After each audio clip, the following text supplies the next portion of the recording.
ल यहाँनिर के भयो यो भयो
यहाँनिर हेर्नुहोस् दोकानमा नि तिरङ्गा झन्डा फर्काइरहेको छ टुरिस्टहरू सबै आफ्ना आफ्नो मग्न छन् दार्जिलिङको डाँडामा र म चाहिँ हिजै मेरो गाउँबाट चाहिँ हिजै दार्जिलिङ आएको अनि दार्जिलिङमा मेरो फ्यामिली बस्छ अनि म त्यहीँ हिजो बसेर चाहिँ आज बिहान 9:30 या 10 बज्नु आँट्दा चाहिँ म मेरो यात्रा दार्जिलिङबाट सुरु गरेँ।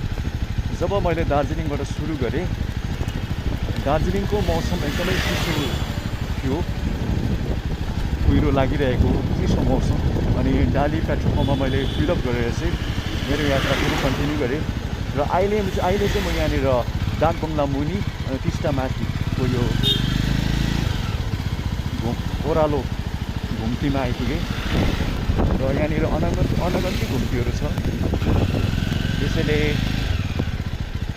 रिपान्द्रे यानि मोटरसाइकल राइड गर्दा चाहिँ केयरफुली राइड गर्नुपर्छ है। यहाँनिर धेरैवटा एक्सिडेन्टहरू भएको थियो पहिला, अनि म चाहिँ बाइक राइड गर्दा चाहिँ अलिकति बिस्तारै नै चलाउँछु। ल यहाँनिर के भयो यो भयो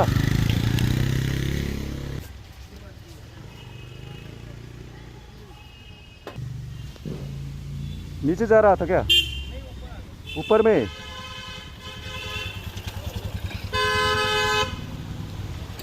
यहाँनिर उकालो जाँदा चाहिँ नयाँहरू रहेछ स्कुटीबाट चाहिँ अलिकति सानो एक्सिडेन्ट भएछ।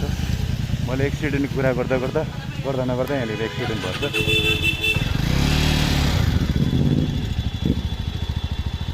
विषय भयो ठिकै।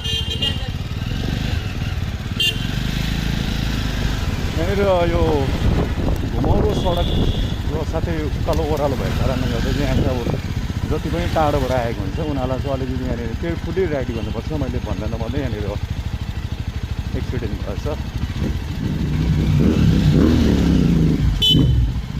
यहाँनिर पुरा पानी जानुहुन्छ, यो चाहिँ टिस्टाको हो। दर्शन नमस्ते सबै समयमा म दिपराई हजुरहरूलाई फेरि पनि मेरो युट्युब च्यानलमा स्वागत गर्दछु। र आज 15 अगस्त अनि 15 अगस्तको हजुरहरूलाई धेरै धेरै शुभकामना। र आजको राइड रहनेछ, आजको यात्रा रहनेछ दार्जिलिङदेखि कालिम्पोङ। अनि कालिम्पोङमा चाहिँ म 15 अगस्तमा चाहिँ प्रथमचोटि जाँदैछु, त्यो पनि बाइक राइड गरेर। र कालिम्पोङको चाहिँ अब 15 अगस्तको चाहिँ मैले धेरै सुनेको थिएँ पहिला दार्जिलिङमा म जब विद्यार्थी जीवनमा म अध्ययनरत थिएँ त्यति लाग्छसम्म कालिम्पोङमा चाहिँ धेरै सुनेको मैले कालिम्पोङमा चाहिँ। तर कहिले पनि कालिम्पोङमा चाहिँ अब गएर 15 अगस्त हेर्ने र मनाउने चाहिँ मौका पाएको थिइनँ। र 2022 को 15 अगस्त चाहिँ कालिम्पोङमा जाँदैछु। के कस्तो हुँदो रहेछ कालिम्पोङको 15 अगस्त हजुरलाई केही झलकहरू चाहिँ कालिम्पोङको 15 अगस्तको चाहिँ देखाउन गइरहेको छु। त्यसैले तपाईँहरू चाहिँ यो मेरो जुन चाहिँ भिडियो चाहिँ अन्त्यसम्म हेरिदिने म हजुरहरूलाई निवेदन गर्दछु। अनि अर्को कुरो चाहिँ हजुरहरूले यहाँ भन्दा नभन्दै यहाँनिर टिस्टाको एउटा सानो ब्रिज पनि आइपुग्यो। यो ब्रिज काठको छ, धेरै पुरानो हो। अनि यहाँनिर काठहरू प्रायः मक्किसकेको छ। हेर्नुहोस्, यो धेरै पुरानो ब्रिज हो। जब हामी केटाकेटी छँदादेखिको यो पुलिस हो। अहिले म टिस्टा आइपुगेँ। टिस्टामा चाहिँ अलिकति मौसम अलिकति गर्मी ज्यादा छ यहाँनिर। जब दार्जिलिङबाट म आफ्नो यात्रा तय गरेको थिएँ त्यति बेलासम्म दार्जिलिङको मौसम अलिक चिसो थियो, तर यहाँनिर गरम रहेछ, घाम पनि लागिरहेको छ, अलिक घमाइलो दिन भइरहेको छ। टिस्टा उसै पनि एउटा गरम ठाउँ हो। स्टुडेन्ट्स आउँदो रहेछ मार्च पास गर्दै, त्यसैले यहाँनिर पुलिसले चाहिँ यहाँनिर गाडी बाइकहरूलाई चाहिँ साइड गरिदिएको रहेछ, रोक्नु लागेको रहेछ।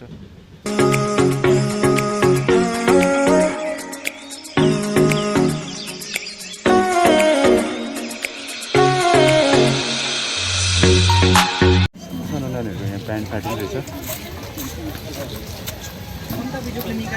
10-15 मिनट ट्राफिक पुलिसले अलिकति यातायातमा प्रतिबन्ध लागेको थियो, किनभने त्यो नानीहरू मार्च पास गर्दैछ स्कुलको। फेरि हाम्रो यात्रालाई कन्टिन्यू राख्दैछ।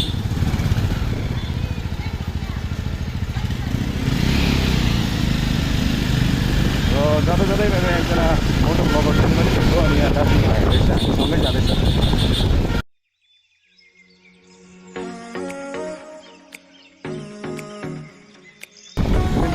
दर्शकबिन्द हजुरहरूलाई एउटा रिक्वेस्ट गर्दैछु, के रिक्वेस्ट गर्दैछु भन्दाखेरि चाहिँ अब हजुरहरूले अब विषयमा भिडियो कहिले कतिजनाले भिडियो अन्त्यसम्म पनि हेरिदिनु हुँदैन। त्यो चाहिँ यो 15 वर्षको हेरिदिनु म तपाईँलाई आग्रह गर्दछु।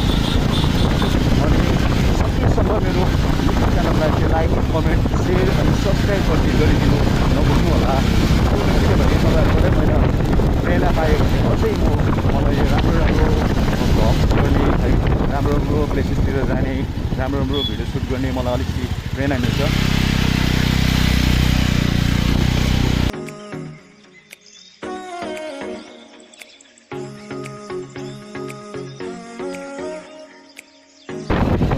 टिस्टाको यो ब्रिज पनि आइपुग्यो, जहाँबाट चाहिँ यहाँबाट चाहिँ कालिम्पोङ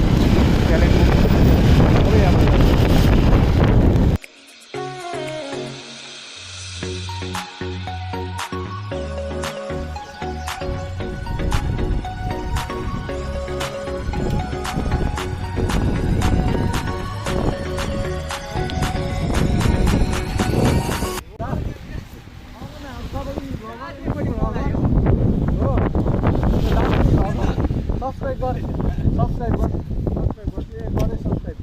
यहाँ त गरम भयो त है। मेरो भर्खर सुरु गरेको, मलाई ज्यादा भएको छैन, 15-20 दिन भयो। उहाँलाई जिन्दगी भयो है। उसको पनि भयो।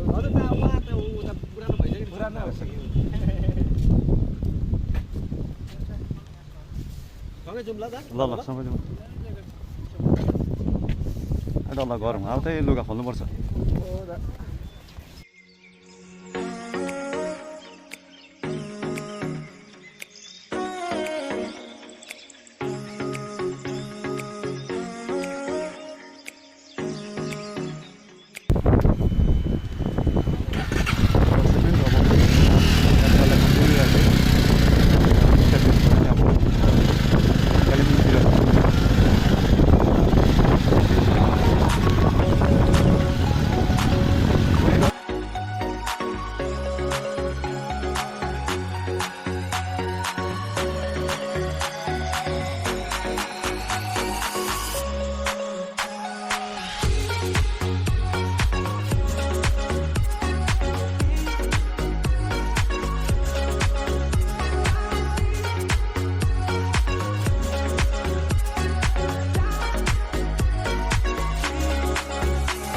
दर्शकबिन्द यहाँनिर बाइक राइड गर्दा बाटोमा यहाँनिर दार्जिलिङको बाइकर्ससँग भेट भयो, भाइहरूसँग है। र भाइको नाम रूपक, भाइको नाम सबै राइडर्स हो। अनि यहाँ भाइको नाम मेरो उत्तम राई। खुसी लाग्यो भाइहरूसँग भेट भयो है। अनि यहाँनिर एकजना फेरि युट्युबर भन्नु कि मोटो ब्लगर भनौँ यहाँनिर दार्जिलिङको है। भाइ मेरो नाम चाहिँ हो आशिष होइन, म चाहिँ दार्जिलिङबाट हो। अनि भाइको च्यानलको नाम चाहिँ? मेरो च्यानलको नाम चाहिँ हो द गट्स राइडर होइन, GUTSRIDER। सो हुन्छ नि, अब आफ्नो प्यासन चाहिँ फलो गर्छु। अनि जे हुन्छ होइन राइडरहरूको अब भिडियोहरू चाहिँ म चाहिँ हालिरहन्छु आफ्नो च्यानलमा। दर्शकबिन्द तपाईँहरूले सब्सक्राइब गर्नु होला यहाँ साथीको च्यानललाई है। र आज फेरि हाम्रो यात्रा कन्टिन्यू हुँदैछ। राम्रो हुनु पनि अब जावा कुदाउनु हुँदो रहेछ होइन। दालाई हामीले भेट्यौँ टिस्टामा है। अनि दाले चाहिँ एकदमै राम्रो गर्नुभयो। बागबस्टर्सहरूको पुरै थ्याङ्क यू सो मच। हुन्छ नि होइन, जामामा एक्सेसरिजहरू चाहिँ दामी हाल्नु भएको रहेछ। म पनि अब हुन्छ नि आफ्नो अब स्क्रैम्बलरको लागि चाहिँ मैले अलिकति अब सोधेँ दालाई पनि होइन, यही स्क्रैम्बलरको लागि चाहिँ यहीहरू पनि आउँछ एक्सेसरिजहरू होइन। म चाहिँ सोच्दैछु अब यही एक्सेसरिजहरू हालौँ भनेर हो। सो दाको च्यानल पनि एकदम सब्सक्राइब गरिदिनु होला। थ्याङ्क यू भाइ। अब हाम्रो यात्रालाई कन्टिन्यू राख्दैछौँ है। अनि दार्जिलिङ कालिम्पोङ टाउन पुग्नु आँट्यौँ। कालिम्पोङ टाउन पुगेर चाहिँ हामी एउटा सानो हाम्रो लन्च ब्रेक भनौँ है, लन्च ब्रेक गरेर चाहिँ फेरि तपाईँहरूसँग भेट हुनेछ। यात्रालाई कन्टिन्यू राख्दै अब हामी कालिम्पोङको टाउनतिर अगाडि बढिरहेछौँ। लगभग दार्जिलिङदेखि यहाँसम्मको जुन चाहिँ यात्रा छ, यात्रा चाहिँ हामीले 48 किलोमिटरको या 49 किलोमिटर यात्रा तय गरिसक्यौँ। अब यहाँबाट कालिम्पोङ सायद 1-2 किलोमिटरको यात्रा गर्नुपर्छ। पुग्नु आँट्यौँ कालिम्पोङ। अगाडि हाम्रो राइडर्स भाइहरू जाँदैछ, सबै दार्जिलिङमा हुनुहुन्छ। तीमध्ये एकजना युट्युबर भाइ पनि भेट्यो, खुसी लाग्यो। उहाँले युट्युब जर्नी स्टार्ट गरेको 4 वर्ष भएछ। हामी साथमा अहिले राइड गर्दैछौँ। त्यहाँनिर चारैतिर तिरङ्गा फर्काए, तिरङ्गा झन्डा, हाम्रो राष्ट्रिय तिरङ्गा झन्डा फर्फराइरहेको छ।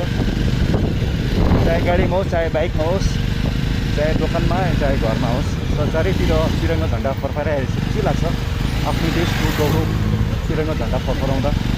किनकि हामी सबै गोर्खाली पनि, हामी गोर्खाली जाति, हामी पनि एउटा के हो, भारतीय हौँ। त्यसमा गर्व गर्नुपर्छ हामीले। कालिम्पोङ बजारतिर हामी प्रवेश गरिसक्यौँ। अलिकति यहाँ ट्राफिक जाम रहेछ, सायद छुट्टी नम्बर छोरालाई खचाखच छ।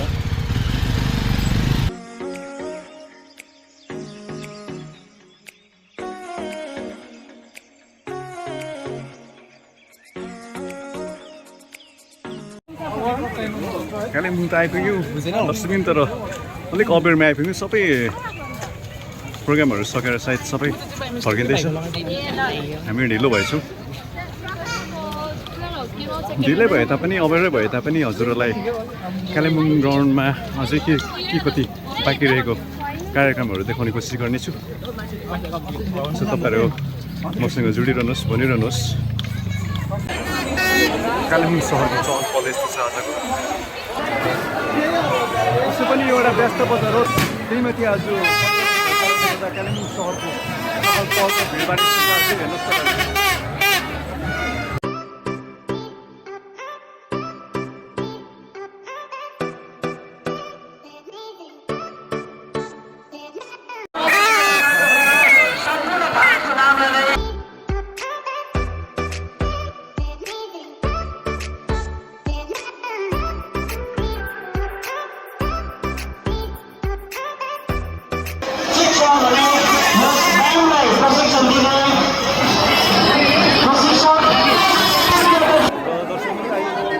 कालिम्पोङ ग्राउन्डमा छु 15 अगस्त 2022 मा। कालिम्पोङ ग्राउन्डमा धेरै यहाँनिर चहल पहल छ। 15 अगस्तको उसले गर्दा होला धेरै भिडभाड छ। दर्शक पनि अहिले म कालिम्पोङको यो मैदानमा छु, प्लेग्राउन्डमा। यहाँनिर 76 इन्डिपेन्डेन्स डे सेलिब्रेसन भइरहेको 2022 को। र यसको केही झलकहरू हजुरलाई देखाउन गइरहेको छु। We move on to a special presentation program. Dr. B.R. Ambedkar.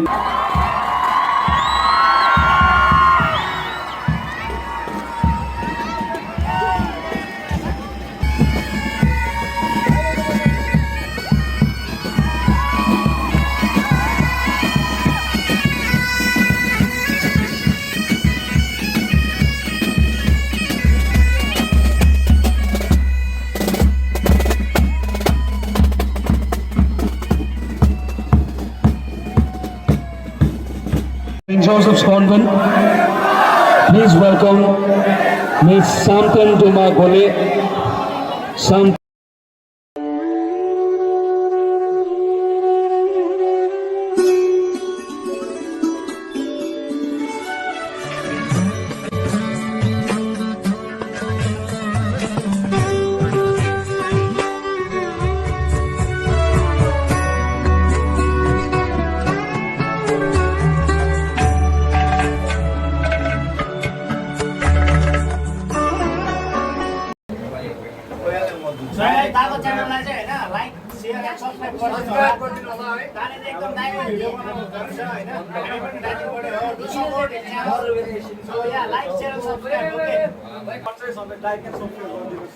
Next भ्लगमा फेरि एकचोटि भेट्नु पाउँ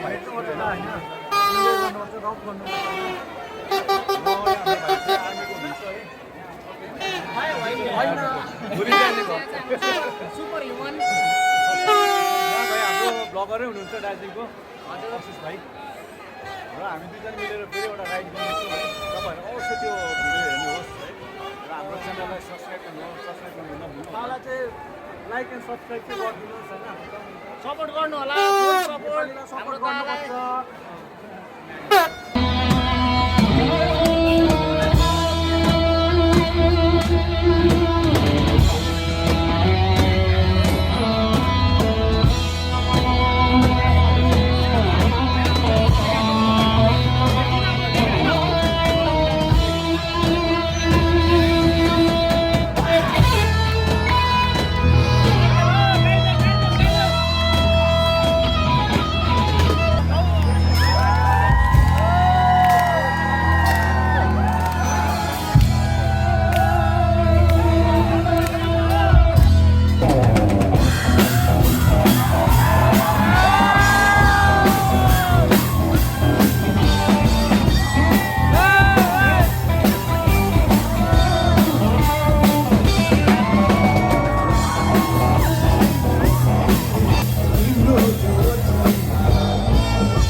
साथीहरू अहिले टाइम भएको छ 4:15-16 मिनट छ म चाहिँ 15 अगस्त कालिम्पोङमा मनाएर अन्त अब घरतर्फ लागेको दार्जिलिङ र भाइहरू उद्यान हेर्नु पर्छ दार्जिलिङ मन पर्दैन मलाई पब्लिक दार्जिलिङ अलिक मन पर्दैन फेरि अलिकति मौसम पनि अलिकति बिग्रिँदै गएको जस्तो मलाई महसुस भयो किनभने अहिले जुन चाहिँ अघि आउँदा घाम लागिरहेको थियो अहिले चाहिँ चिसो मौसम भइरहेको छ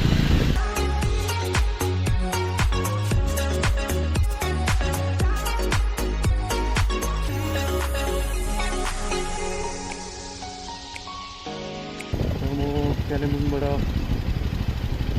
लगभग 9-10 किलोमिटर यात्रा तय गरिसकेको छ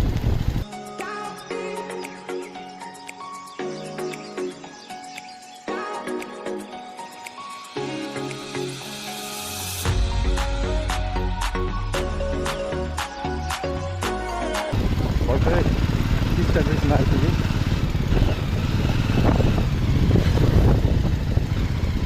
यहाँ धेरै राइडर्स रहेछ धेरै टाढा टाढाबाट आएको होला हुनसक्छ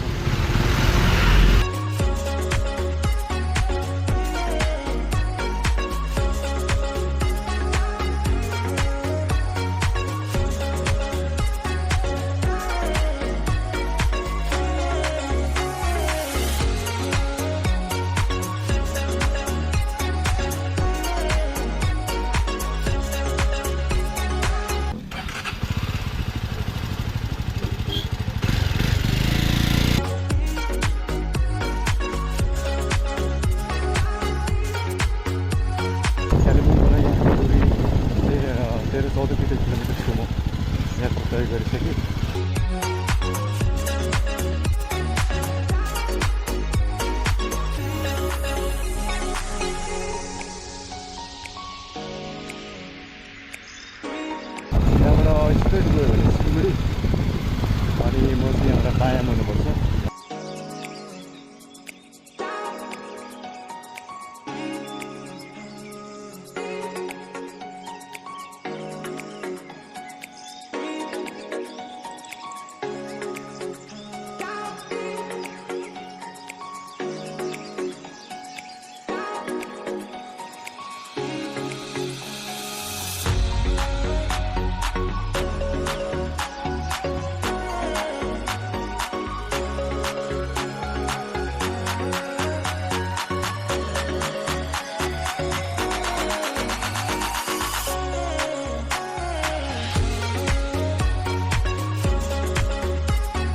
टाइम भयो यस्तै 6:15 भयो होला साँझको समय र कालिम्पोङबाट म जब हिँडेको थिएँ त्यति बेलाको समय भएको थियो 3:40 यस्तै 2-2.5 घन्टा जस्तो लाग्यो है किनभने बिचमा मैले ब्रेक लिएँ बिस्तारै आएँ अनि आजको भक मेन गर्ने समय पनि भयो म दार्जिलिङ किन आइपुगेँ दार्जिलिङ रेलवे स्टेसन आइपुगेँ अनि हजुरहरूलाई के कस्तो लाग्यो अवेरै भए पनि हजुरहरूलाई कालिम्पोङको जुन चाहिँ 50 नम्बर्सको एउटा 76 सेलिब्रेसन जुन चाहिँ देखायो इन्डिपेन्डेन्स डेको त्यो कस्तो लाग्यो हजुरहरूलाई मन पऱ्यो होला please like comment and share and subscribe गर्न नभुल्नु होला अनि म दिपराई हजुरहरूसँग बिदा लिँदैछु र अनि फेरि तपाईँहरूसँग नेक्स्ट भ्लगमा भेट्छु र आजलाई यति नै